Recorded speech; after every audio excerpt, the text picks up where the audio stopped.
What's up, guys, girls? This is Andrew Welker with Welker Properties. This is the first official YouTube video that you're going to see of our long series. This is basically a property that we just finished up on Bryan Parkway, which is East Dallas, just off Lower Greenville. David's going to get into all that, and he's going to kind of run through the project with you. Couple of things I just wanted to make note of. When you're watching this video, pay attention. The townhomes, when we're building these townhomes, there's three things that really buyers or renters, these are for sale product. Some of the stuff that we build will be for rent. But there's three things that we've noticed buyers really kind of want on these projects. There's three different things, which is a backyard typically, some kind of a balcony, which we have in this off of the kitchen, and then a rooftop. We actually have two of the three on this project on Hawthorne, which you'll see that series starting next, which is we're going to walk you through that A to Z that actually has the backyard, the rooftop, and the balcony. So if you're building these, just keep that in mind. Know your area, know your buyer, know your renter. Yeah, so you'll see that. And then there's another thing in here. David drops a nice tip, and he'll have it in the link, on hardwood floors. You know, white oak hardwood floors are a big deal right now. And it took us a while actually to figure out the right stain. So we'll drop little nuggets like that in there for you guys to pick up on. So just a couple things really quick to pay attention to. Dave will take it from here, and we look forward to kind of sharing this whole series and the following coming up on the Hawthorne project from A to Z. Thanks, enjoy.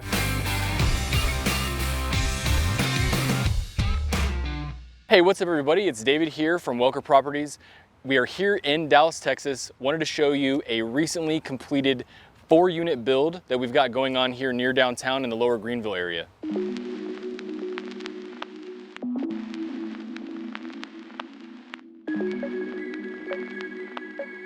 And with these 4 units, we're actually in our final punch list phase, you could say. We've got a few repairs going on here at the site, and we still actually need to get the fence stain, but I still wanted to take advantage here. We had a nice day, wanted to show off the site.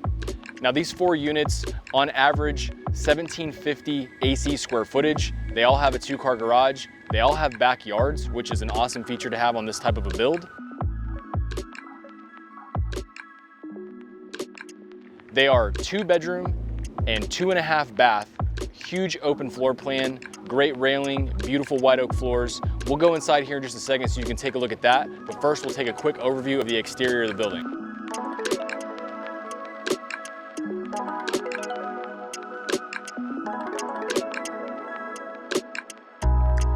All right, we are inside one of the units, and this is actually the one that we use as our model home to kind of show off the way that we finish these out. And I want to take a few minutes just to show everybody around and highlight some of the cool features and some of the cool finishes that we use in our product, and give you maybe some tips on your build so you can decide how you want to make yours look in the end.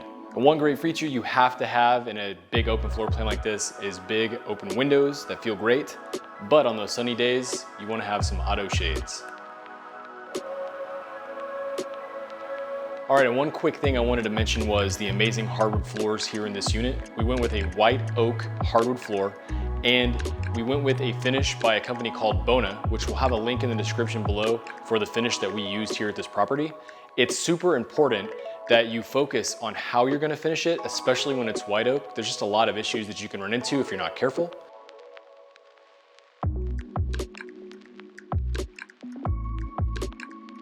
Here in the kitchen, I wanted to show off a couple of the things that I really love about it. The white quartz with the waterfall edge. We also offset the color on the island as apart from the cabinets. And we went with the floating shelves around the stove area just to kind of make it feel more open. And you still have access, to set some stuff out on there. We have the stainless steel appliances. And on that stainless steel appliance package, we actually went with a KitchenAid set on here. There's tons of great options out there. But again, based on where you're building and the product that you're trying to put out there, you want to spend some time researching that and make sure you get an appliance package that works for your property in particular. We have the gold hardware on the cabinets and gold on the fixtures as well. We've got the push button here for the disposal, which is actually a really cool feature that I love to have, especially with an island like this.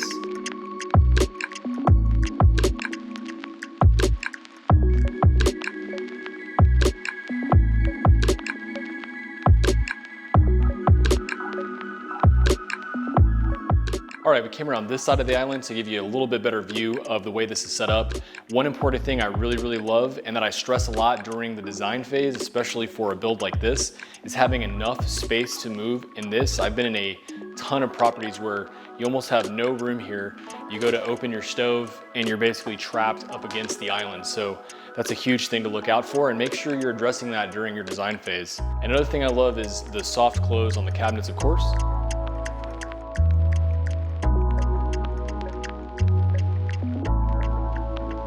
And one of my favorite features about this kitchen is this little nook right here. We've got these low, long windows that bring in a ton of light. We did the under cabinet lighting as well, and we decided to mount the microwave low. And we also added space for a wine fridge down here. And this is a 24-inch wine fridge. So you have lots of storage, lots of space over here, not to mention all the extra cabinet space on top of having a full-size pantry. And another great feature, if you're able to add it to your build, would be to have a balcony like this, kind of overlooking. Now you may not have the backyard areas with your particular build, but we really wanted to have balconies kind of overlooking the backyard, which is a great feature. Nice open railing, large 3-panel slider door to get access out there, so you have a nice view. Now obviously this is Dallas, Texas, you've got buildings real close together like this, but still having this open space, you get some fresh air, some sunlight. It really complements the other side of the room that you guys have seen already with the large windows, so keep that in mind. All right, we're up here in the master bathroom in this unit, and the first thing I wanted to show off up here was this awesome view above the tub. We've got a large tub also mounted down in the deck, the tile all around. We've done all the edges in Schluter to make everything really clean and look really nice. The best feature of this room, in my opinion, is this super cool tub filler that's actually mounted in the ceiling. If you want to check that out.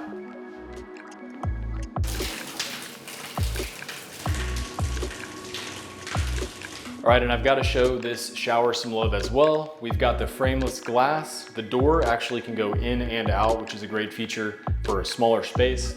And we've got 2 actual fixtures in here. One is on the wand, and then one is kind of like a shower rain type head that comes out of the wall. Again, the same thing with the large tile going all the way to the ceiling, Schluter where we can, and we've got the small hex mesh tile on the floor. You guys can take a closer look. And last but not least, we've got the master vanity. And again, we went with the same white quartz that you saw downstairs in the kitchen. And this vanity is actually floating, so super cool look to it. And we went with the large mirror, and then the light itself is actually directional, which is pretty cool. So you can move that if you need to get a little bit more light on your face, you're trying to get ready for the day. Overall, the bathroom up here, we did a super good job of utilizing the space that we had available to us. We've got a nice large shower, huge bathtub, nice double vanity, lots of storage still in here. So this is a good example to kind of show off what you can do when you have a tighter space in these kind of multifamily builds.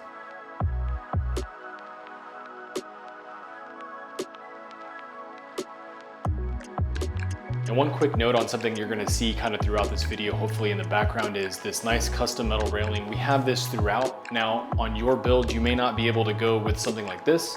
You may be in a situation where you need to do like a half wall with a wood cap on it. But if you're able to go with metal railing, it does help. It kind of adds a little bit of extra design flair to it, and it can really make a space pop. You know, this is just a small little landing, but it just looks so much better, you know, having this type of railing here. But again, depending on the project or the design overall, you may or may not need this. Just wanted to let you guys know about it. All right, we're back outside here in the driveway. Just wanted to show off a few features on the exterior that I thought were kind of cool to show off. So these garage doors, super neat. Went with the black finish, and we've got the glass panels in them to kind of give a more modern look to them. Something to think about if the budget will work for you. All right, and here with the front door, I just wanted to show off a couple of simple features you can do to add a little bit of flair. The smart locks, great idea to do on units like this. It makes it a lot easier, and it's an easy selling feature. Also the smart Google Nest doorbells, a great feature too, hooks to the Wi-Fi. And to tie into that Google Nest doorbell, we also have cameras that are on the outside. Now that's something that you want to think about as far as wiring them up when you're doing your rough wiring. If you don't think about it, these things are low voltage and relatively easy to add after the fact, but obviously planning for that kind of stuff ahead of time so that you can kind of offer these smart solutions for your builds. All right, the last feature I wanted to talk about down here is the fence. We went with an 8-foot fence down the side, and then here for the front, we wanted to have a mechanical swing gate that is open with clickers. We're gonna have a keypad also mounted on the outside so that if people come and go that don't have the clicker, they can still access the unit. And then we also have a access door here. This is kind of a walk-through door. That way you can get in and out without having to open the swing gate. And this one is also controlled with a keypad. So a couple of things just to note on that, like being able to add a swing gate isn't necessarily always a feature you're gonna be able to do with a build like this, but if you're in an area that has some security concerns, something that you definitely want to consider doing. And the last thing that we need to do is really just wrap up is to do the stain. We haven't completed the stain yet because we've had a lot of rainy days here recently, so want to make sure that the fence gets nice and dry before you apply the stain.